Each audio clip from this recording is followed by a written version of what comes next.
किसान और भूत की कहानी। एक छोटे से गांव में रामू नाम का एक मेहनती किसान रहता था। उसके खेत हरे भरे थे, लेकिन गांव के लोग कहते थे कि उसके खेत के पास एक पुराना पीपल का पेड़ है जहां रात को भूत दिखाई देता है। इसी डर से कोई वहां शाम के बाद नहीं जाता था। रामू डरने वालों में से नहीं था। एक रात उसकी फसल में जानवर घुस आए तो वह लाठी लेकर खेत की ओर चल पड़ा। चांदनी रात थी। जैसे ही वह पीपल के पास पहुंचा, ठंडी हवा चली और एक सफेद सी परछाई सामने आ खड़ी हुई। डरो मत, उस भूत ने कहा, मैं तुम्हें नुकसान नहीं पहुंचाऊंगा। रामू ने हिम्मत करके पूछा, तू कौन है और यहां क्यों भटकता है? भूत बोला, मैं भी कभी किसान था, इसी जमीन का मालिक।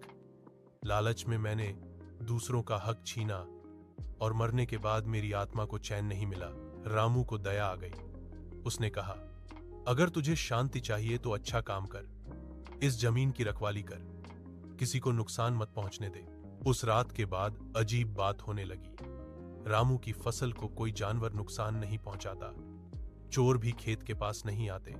कुछ महीनों बाद एक रात भूत फिर आया।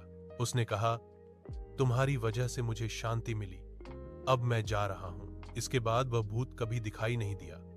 रामू की खेती फलने फूलने लगी और गांव वालों का डर भी खत्म हो गया। सीख, डर से नहीं, समझदारी और दया से बड़ी समस्या हल हो सकती है।